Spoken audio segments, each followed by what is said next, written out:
쓸데없이 공부 많이 하는 언니들 쓸공언니입니다. 저는 여러분의 글로벌 경제 감각을 관리해드리는 정관리입니다. 안녕하세요. 저는 여러분과 함께 경제 공부하는 최열정입니다. 네, 안녕하세요. 자, 오늘은 조금 우리 쓸공님들께 작은 사과 방송이라고 해야 될까요? 맞아요. 네, 이게 좀 저희 댓글 중에 이제 팟캐스트 댓글 중에 이제 초기 에피소드를 들으신 분인 것 같아요. 그래서 내용은 좋은데 듣다가 갑작스러운 웃음소리에 맞아요. 예, 귀청이 나갈 뻔하셨다고. 그렇죠. 예, 그래서 좀 마음이 아팠어요, 좀. 예, 저희 방송 들어주시다가 그렇게 또 고통스러웠다니. 예, 아유, 진짜. 죄송합니다. 예, 진심으로 사과드리고요. 저희 2021년하고 22년 에피소드들이 그때 저희가 이제 많이 기술이 미흡해가지고. 맞아요. 예, 좀 음질이 그래요. 그 에피소드 들으실 때는 이어폰 말고 스피커폰으로 들으시거나 아유, 난 그래도 싫다, 뭐 이러신 분은 그냥 조금 피하시는 것도 괜찮아요. 예, 아유, 정말 사과드립니다. 네. 저희가 이 웃는 거를 또 자연스럽게 얘기하다 네. 보면 또 웃겨가지고 네. 안 웃을 수는 또 없거든요. 맞아요. 또 이제 억지로 안 웃으면 또 너무 저희 방송 분위기도 딱딱해지고. 맞아요. 그래서 예. 좀 웃음소리 같은 경우에는 요즘은 많이 조정을 하고 있어요. 네, 들으면서 맞아요. 편집할 때. 예. 그러니까 최근 방송 위주로 좀 들어주시기를 부탁을 드리고 네. 불편하신 분들은 네. 그래도 뭐 처음부터 들으시면 좀 도움은 더 많이 되시는데 이해를 좀 부탁드릴게요. 예, 그래도 우리 쓸공님들의 고막이 더 중요하잖아요. 그죠? 맞죠. 예. 자, 네. 죄송한 만큼 더 오늘 방송 열심히 해봅시다. 네. 자, 이제 3월이잖아요. 그쵸. 그래서 이제 새 학기를 시작하신 분들이 많으실 텐데 그쵸. 우리 쓸공님들 중에 대학생 분들도 꽤 계시잖아요. 맞아요. 그죠? 네. 자, 저희 쓸공 언니도 새 학기를 맞아 오랜만에 학구적으로 네. 예, 경제 이론을 공부해 보려고 합니다. 네. 제가 이제 작년 봄에 경제책 소개를 시작을 했거든요. 네. 그리고 이제 경제 이론 공부를 처음에 한번 했죠. 기억나시죠? 네, 당연히 기억나죠. 경제 이론 공부에 도움이 되는 기본서들을 소개해 주셨었는데 네. 그 중에서도 경제기사 궁금증 300문 300답 이라는 책을 최애책이라고 하셨잖아요. 맞아요. 예, 우리 쓸공님들 중에서도 이제 이 책도 읽어보시고 본인도 좋으셨다라는 반응도 있으셨어요. 그쵸. 네. 작년에 읽었던 경제기사 궁금증 300문 300답이 네.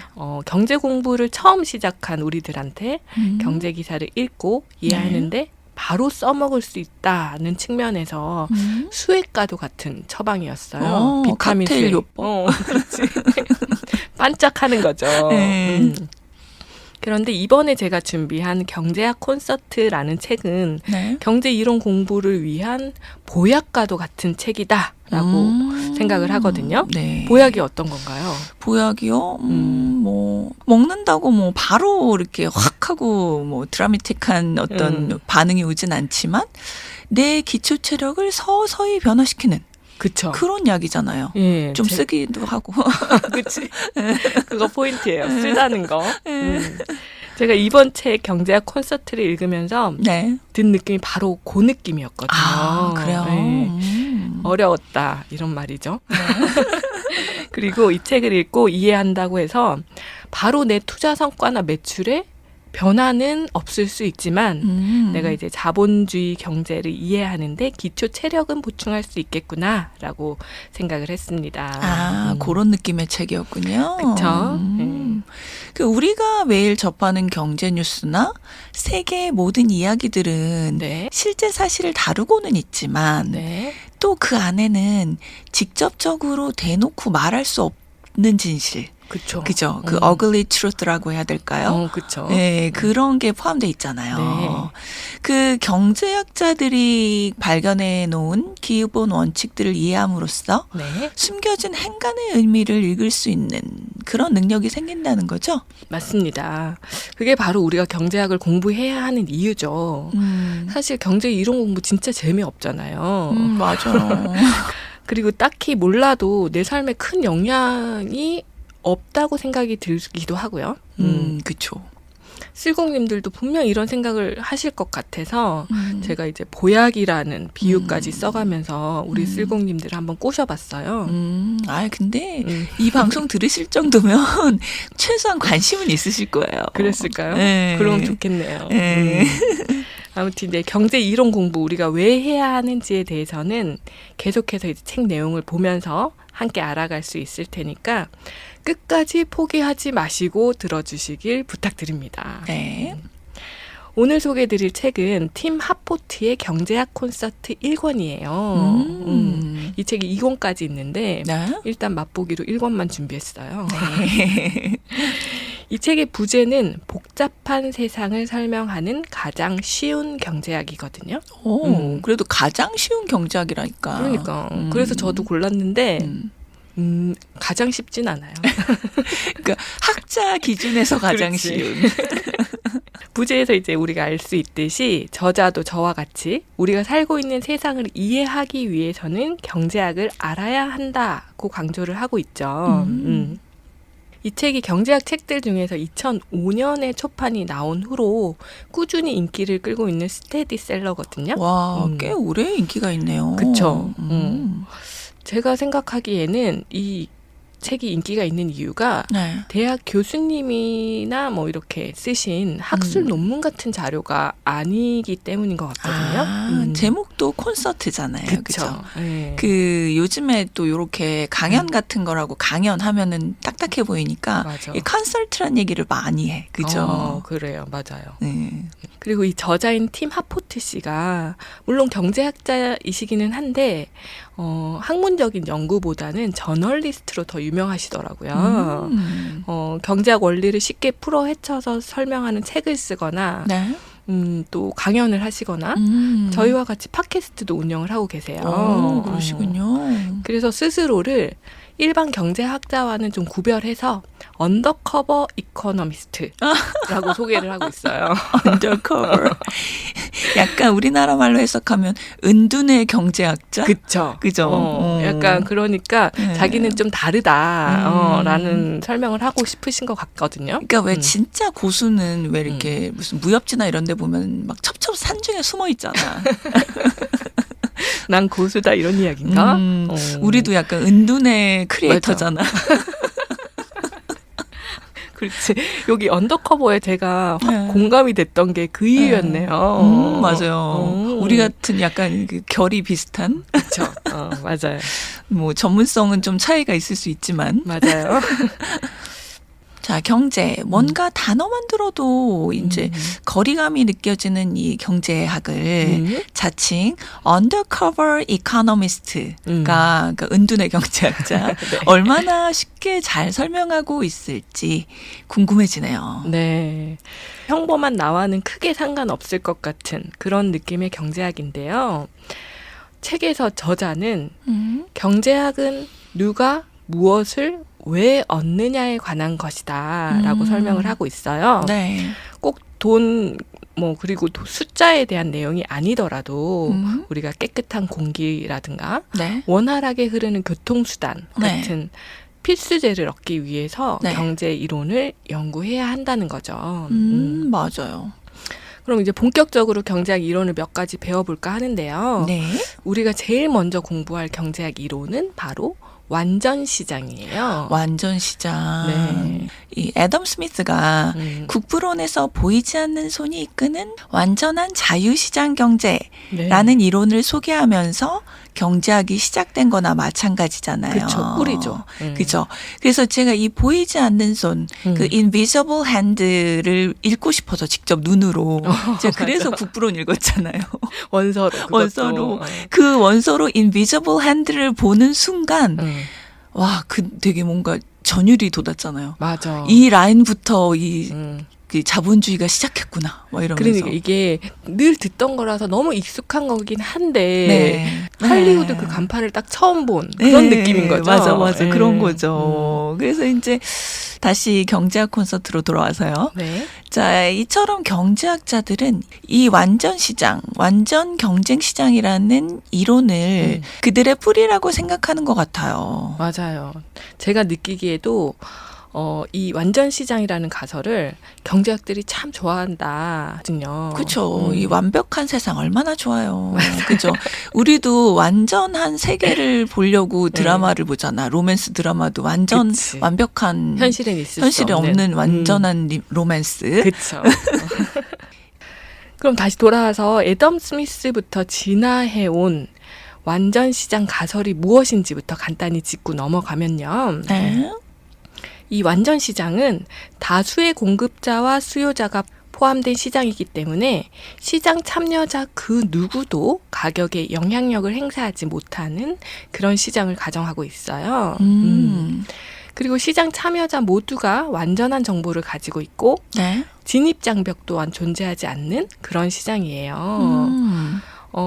거기다가 시장 참여자들이 언제나 합리적인 선택을 한다고 가정하고 있죠. 완전 실험실 속 시장이네. 진공 상태야. 그지?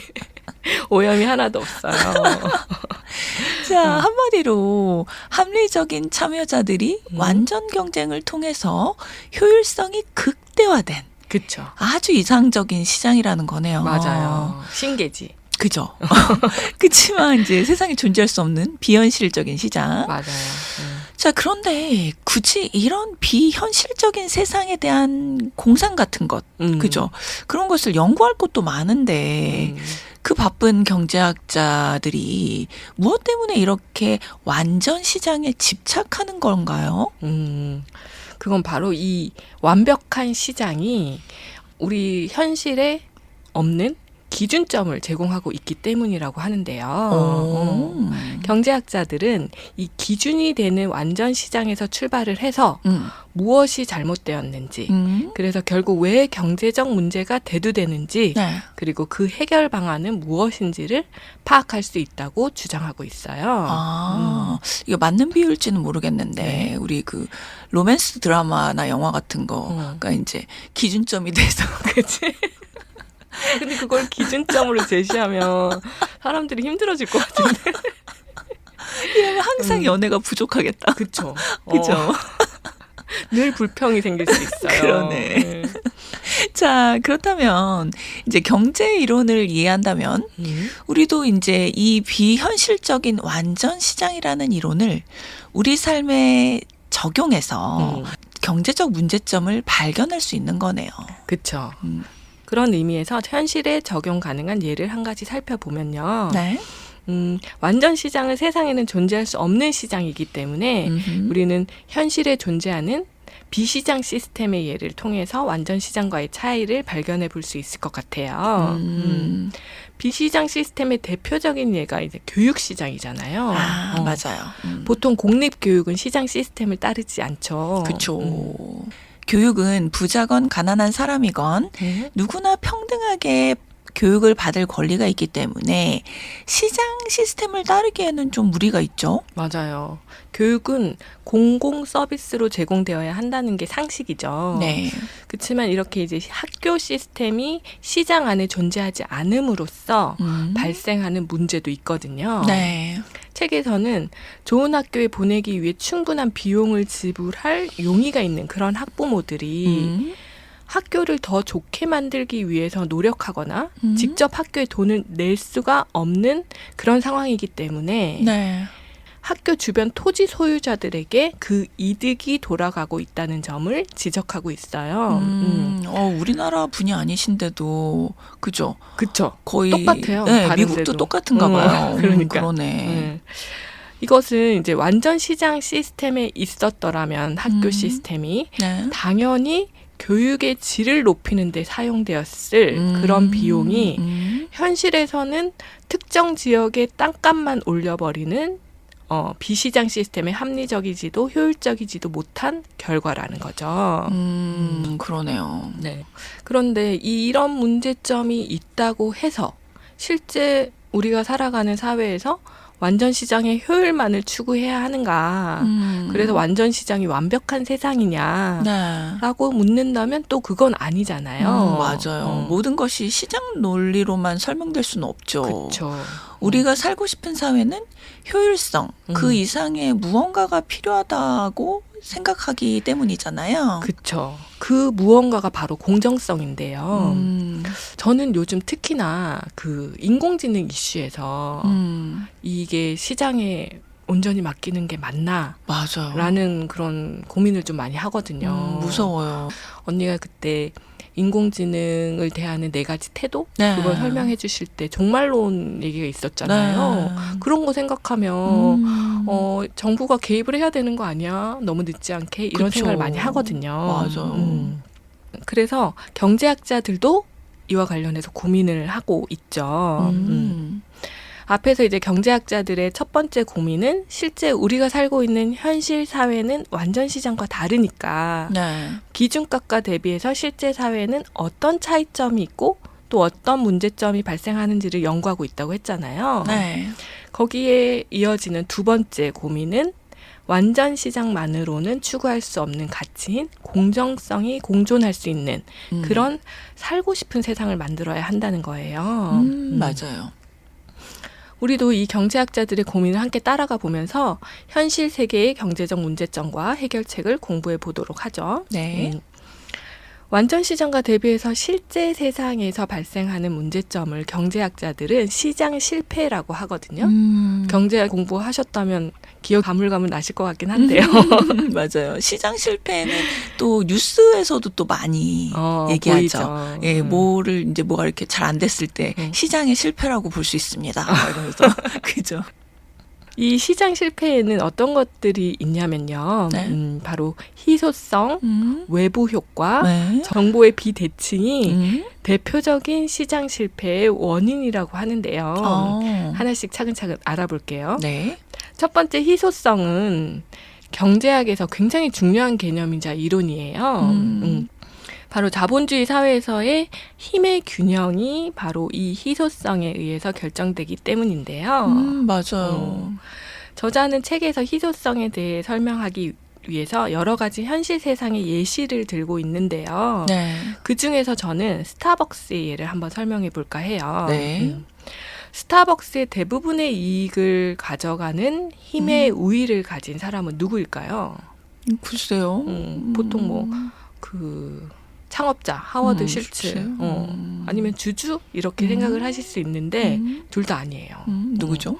바로 스타벅스 각 지점의 임대인, 아, 건물주들이죠. 맞아요. 그래서 역시 여기서 결론이 건물을 가져야 하는가 라고 그러네요. 생각할 수 있는데 그건 아니겠죠. 그러면 결국 희소성이라는 관점에서 땅의 희소성이 가장 크다는 건가? 그게 상대적인 거죠. 그러니까 스타벅스의 어떤 그 커피 메이커와 네. 땅의 주인 간의 희소성에서는 땅이 이기는 우위를 거지. 차지했다라고 그치. 볼 수 있는 거죠. 특히나 이제 스타벅스가 주로 입점해 있는 지하철역 바로 앞 건물 네.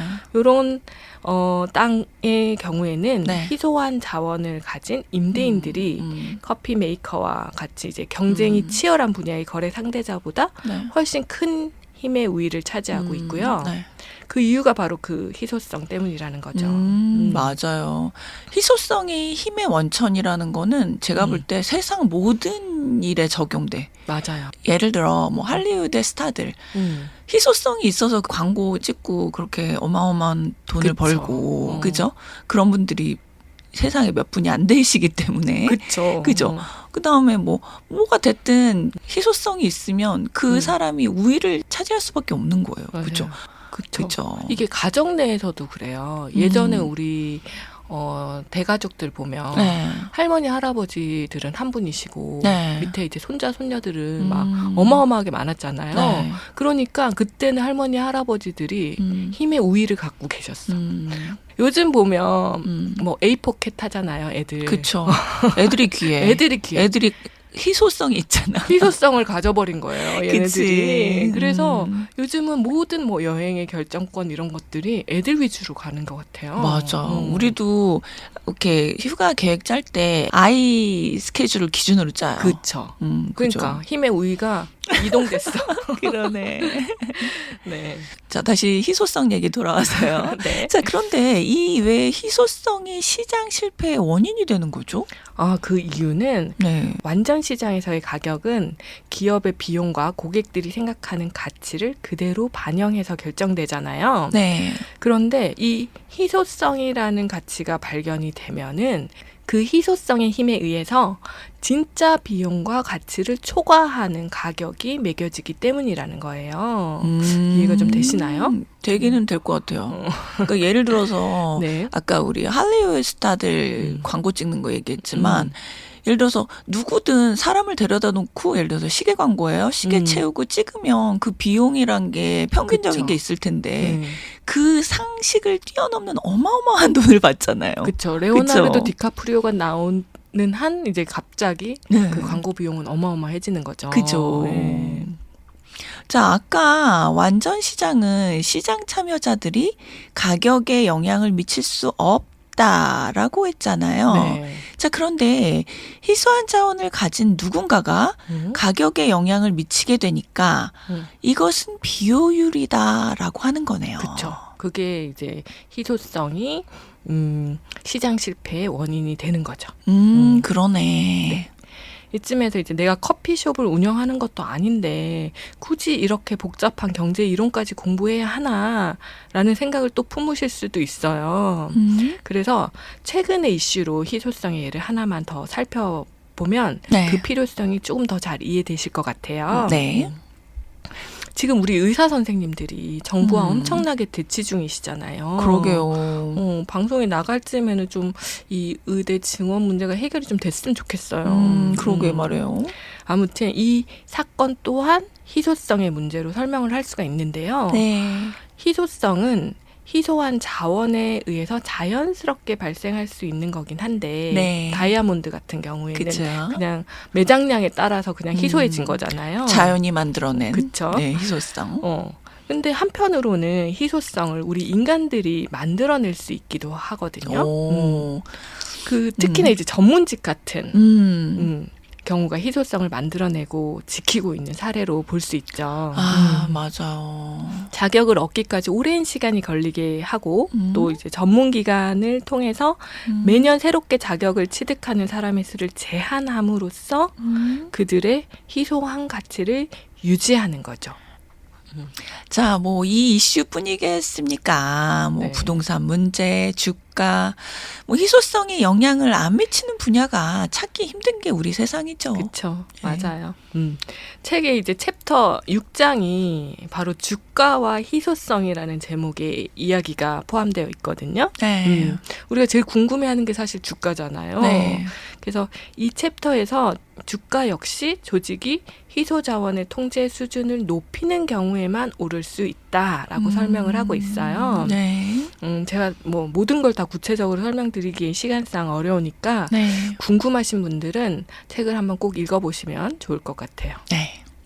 근데 이게 저도 약간 고민이 되는 게 경제학 초보자를 위한 책이라고 하는데 초보자가 읽기에 좀 쉽지만은 않더라고요. 그래요. 근데 저는 이게 늘 이제 번역서를 읽을 때마다 드는 생각이긴 한데 번역이 이렇게 어렵게 돼서 그런 건가? 아니면 그 외국인 특유의 문체들 있잖아요. 맞아요. 딱 직설적으로 얘기하는 게 아니라 두 번 그 부정을 해. 꽈서.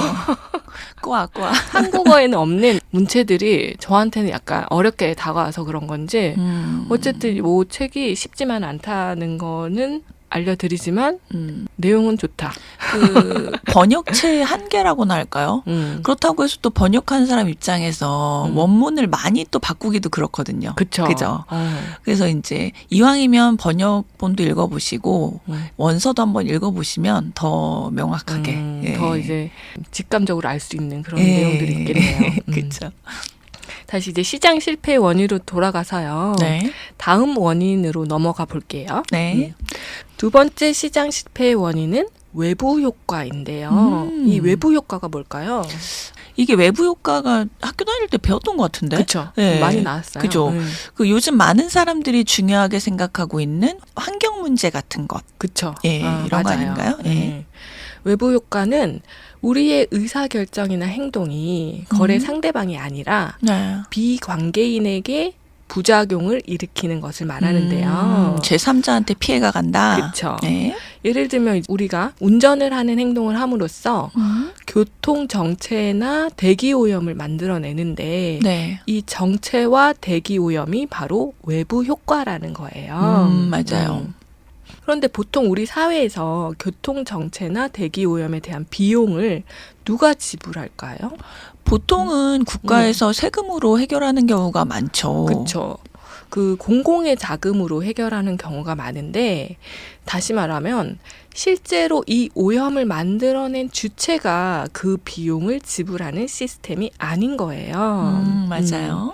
그러니 이러한 시스템은 비용과 가격이 대응되는 효율적 시장에서의 분명한 이탈이라고 볼 수 있는 거고요. 맞아요. 다시 정리하면 네. 외부 효과가 시장 실패의 원인인 이유는 나의 행동으로 인해서 발생하는 문제 상황에 아무도 신경 쓰지 않고 또 그에 따르는 비용도 전혀 지불할 필요가 없다는 데서 발생하는 거네요. 맞아요.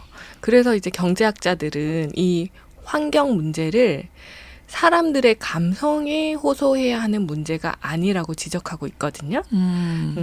그러니까 막 북극곰이 나와서 북극곰을 살려야 합니다. 이렇게 네. 해서 호소할 문제가 아니라 이 문제를 시장 체계 속에 가져옴으로써 환경 문제를 발생시키는 주체, 네. 즉 우리가 네. 환경에 대해 책임 있게 행동할 수 있게끔 정보와 인센티브를 제공해야 한다고 주장하고 있는 거예요. 아, 이게 지금 한창 대두되고 있는 그 탄소 중립화, 그다음에 탄소 배출량 따라 세금 매기는 거. 그렇죠. 그런 그죠? 것들이 다 이런 문제를 풀고 있는 거죠. 그러니까 이런 이론적 근거를 가지고 이제 이게 2005년 책이니까 20년 동안 이제 그런 정책들이 나오기 시작한 거네요. 맞아요. 그러니까 좀 일리 있다고 보여지죠, 이거는. 네, 그러네요. 네. 자, 그럼 이제 마지막으로 세 번째 시장 실패를 알아볼게요. 네. 세 번째 시장 실패의 원인은 바로 정보의 비대칭인데요. 요새 말 많이 나오죠. 기울어진 운동장. 맞아요. 그죠.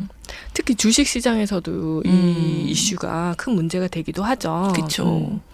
경제학자들은 거래 한쪽이 내부 정보를 갖고 있는 경우에 시장이 잘 작동하지 않는다라고 설명을 하고요. 이런 정보의 부재가 문제가 되는 이유는 사람들이 정보가 부족할 경우에 뭐 거래 상대방 중에 한 명이 이제 손해를 보고 끝나는 게 아니라 네. 거래 자체가 성립하지 않는다는 거예요. 다시 말하면 내부 정보가 전체 시장 자체를 황폐하게 해서 시장을 없애버리는 문제점을 지적하는 거죠. 네. 그 예를 들어서 주식 시장이 자꾸 내부 정보로 인해서 돌아가면 그렇죠. 그죠. 일반 투자자가 누가 투자를 하겠어요. 맞아요. 그죠. 그러니까 이것이 예가 될 수 있겠네요. 그렇죠. 그래서 심각해지면 좀 극단적으로 생각해 보면 네. 아무도 투자를 하지 않으려고 하면 기업의 주식을 팔 수 없는 그죠. 그런 기업이 투자자들을 모을 수 없는 그런 그죠. 상황이 발생하는 거죠. 시장 자체가 사라지는 거죠. 맞아요. 책에서는 이 정보의 비대칭성을 가진 시장의 예로 중고차 시장과 보험 시장을 예로 들고 있거든요. 네. 이 두 시장 모두 정보의 비대칭으로 시장이 비효율적으로 흘러가는 것을 막기 위해서 엄청난 애를 쓰면서 정보를 모으기 위해서 노력하고 있는 그런 시장이죠. 네. 예를 들면 중고차의 경우 제조사 인증 서비스를 제공하는 중고차가 더 비싸지만 그래도 소비자들이 사는 이유. 그렇죠. 예, 그것이 바로 이 정보의 오픈과 연관이 있겠네요. 맞아요. 맞아요. 그리고 이 보험회사의 예를 더 자세히 들여다보면요. 네. 미국의 보험 시장의 경우에 민영보험사한테 맡기고 있잖아요. 네. 그래서 시장 실패가 보다 좀 명확하게 드러난다고 해요. 네. 민영보험사의 경우에는 보험자의 정보가 부족할수록 더 많은 위험을 감수할 수밖에 없고요. 네. 그러니 가입자들에게 더 많은 비용을 부과할 수밖에 없는 시스템인 거예요. 그러다 보니 비싼 보험료로 보험 시장에서 제외되는 사람들이 많아졌죠. 시장이 정보의 부재로 인해 아주 비효율적으로 돌아갈 수 있다는 예가 될 수 있다고 하네요. 그렇다고 이 시장 실패를 극복하자고 정부한테 그 역할을 모두 위탁을 하면 완벽해지느냐. 사실 그건 또 아니잖아요. 네, 맞아요. 여기서 또 단어가 등장을 하는데 정부 실패라고. 시장 실패와 네, 반하는 거죠. 반하는 정부 실패. 네. 책에서는 이 정부 실패에 대한 예시도 자세하게 나오거든요. 네. 근데 오늘 여기서 제가 정부 실패까지 가면은 일이 너무 커지잖아요. 그죠. 그래서 네. 오늘은 일단 완전 시장과 시장 실패에 대해 알아보는 것으로 마무리를 하는 게 좋을 것 같고요. 네. 결론만 말씀드리면 책에서는 시장의 효율성과 정부의 통제를 구분해서 둘 중에 하나만 선택해야 하는 문제는 아니다라고 이제 설명을 하고 있어요. 상호 보완적인 관계가 돼야죠. 그렇죠. 그래서 네. 두 개 다 이해하는 게 아주 중요할 것 같기는 하거든요. 맞네요. 자, 오늘 열정 씨의 이야기를 들어보니까 네. 경제 이론 공부가 남의 세상 이야기가 아니구나 싶어요. 네. 의대 증원 문제, 환경 문제, 그리고 보험 시장 등에 대해서 그간 행간의 진실을 이해하는 일은 중요하잖아요. 그렇죠. 그리고 그 이해를 바탕으로 보다 나은 사회를 만들기 위한 선택들을 해나갈 책임이 우리 모두에게 있다는 생각이 더 확실해지는 것 같습니다. 맞아요. 제가 예전에 좀 어릴 때 한 책에서 네. 그 우리가 알고 있는 유대인 학살 네. 제2차 세계대전 때 그 유대인 학살이라는 역사가 단순히 유대인을 미워해서 발생한 종교적인 문제가 아니라는 사실을 알고 엄청나게 충격을 받은 적이 있거든요. 어릴 때는 당연히 이거는 종교 문제라고 이해를 하잖아요. 근데 이 비극적인 사실이 하이퍼 인플레이션이라는 이제 경제적 배경이랑 네. 그 경제적으로 힘든 독일의 국민에게 상대적으로 부유하게 살고 있는 유대인이라는 네. 공공의 적을 네. 만들게 했다는 사실을 네. 알고 좀 충격을 받았었는데 맞아요. 이게 솔직히 저 사람이 돈 많아서 미워 그러면 되게 전쟁을 일으킨 사람이 나쁘잖아. 명분이 안 되지. 명분이 안 되잖아. 맞아요. 그래서 우리 사회의 모든 이면에는 이처럼 경제적 이유가 숨어 있구나라는 사실을 좀 깨닫고 진짜 아는 것만큼 보인다. 이 말이 와닿았던 기억이 나거든요. 그러니까 사실 정말 아까 앞에서 그 초반에도 말씀을 우리가 같이 나눴지만 경제 때문에 일어나는 일들이 거의 70~80%인 것 같아요. 그렇죠. 그죠? 근데 이제 대놓고 말을 못해서 그렇지. 맞아. 그죠? 명분을 다른 데서 찾는 거죠. 맞아. 네. 그러니까 이게 우리가 그래서 그만큼 이 경제 공부가 중요하다는 거. 맞아요. 네, 다시 한번 또 강조드리고 싶네요. 네. 네. 오늘 사실 완전 시장, 뭐 희소성, 정보의 비대칭 이런 어려운 용어들이 잔뜩 나왔잖아요. 맞아. 그래서 이거는 내 상관은 무관해라고 생각하실 우리 쓸공님들이 혹시나 계셨을 수도 있는데 그렇지 않다는 점. 근데 우리 쓸공님들이 이 스펙트럼이 굉장히 다양하더라고요. 그렇죠. 그러니까 왜냐하면 딱 좋아요 이러시는 분도 있고 어떤 분도 있냐면은 너무 쉬워서 쉴 때. 그러니까 피곤할 때 음악 듣듯이 듣는다 이런 분도 있어. 맞아. 심지어 좀 지루하다. 너무 쉬워서. 그럴 그래서 수 있어. 네, 그래서 오늘 내용도 뭐 네. 그냥 이렇게 기후에 맞으시는 분들은 좋아하실 거고. 그렇죠. 배경 음악처럼 들으셔도 돼요. 네, 맞아요. 중간 중간에 우리가 또 약간의 네. 농담도 하잖아요. 맞아. 자, 그 분명 우리가 이제 이런 복잡한 얘기를 했지만 네. 이 이제 경제 이론이라는 것은 복잡한 세상을 패턴화한 거지. 그렇죠. 맞아요. 이 우리 세상을 설명해야 될 거 아니에요. 그렇죠. 그러려면 패턴이 필요하고 단순화한 거죠. 맞아요. 예, 이런 사회적 패턴들이 이제 우리 사회의 이 밑바닥에 숨어 있는 거죠. 맞아요. 그걸 예. 이해하는 게 굉장히 중요한 일일 수 있다. 맞아요. 하는 거. 예, 그 패턴을 한번 이해해보자라는 점을 다시 상기해보는 그쵸. 예, 그런 계기가 되었네요. 네. 경제학 콘서트 2권도 있는데 네. 그건 좀 고민을 하고 음. 다음에 또 한번 경제학 이론 공부가 필요하겠다 네. 싶을 때 그때 소개를 또 드리려고 해요. 네, 아니 저는 되게 좋은데요. 아, 예, 우리가 이제 이게 항상 밸런스가 맞아야 되죠. 단짠. 아, 맞아요. 네. 요건 약간 짠맛이야. 네. 단맛만 너무하면 또 물려. 알겠습니다. 자, 우리 슬공님들도 이번 한 주 어떤 생활 속에서 요건 요런 경제 패턴이구나 한번 이렇게 관찰해 보시는 맞아요. 예, 그런 뉴스를 한 주. 보실 때라도 예. 이런 경제학 이론이 숨어 있을 수 있겠구나라고 네. 고민을 한 번만 해보시면 참 좋을 것 같아요. 네. 점점 더 날씨가 따뜻해지고 있는데요. 아직도 또 차가운 공기가 아직은 남아 있잖아요. 맞아요. 예, 감기 조심하시고요. 건강한 모습으로 다음 주에 또 뵐게요. 네. 다 같이 슬공합시다.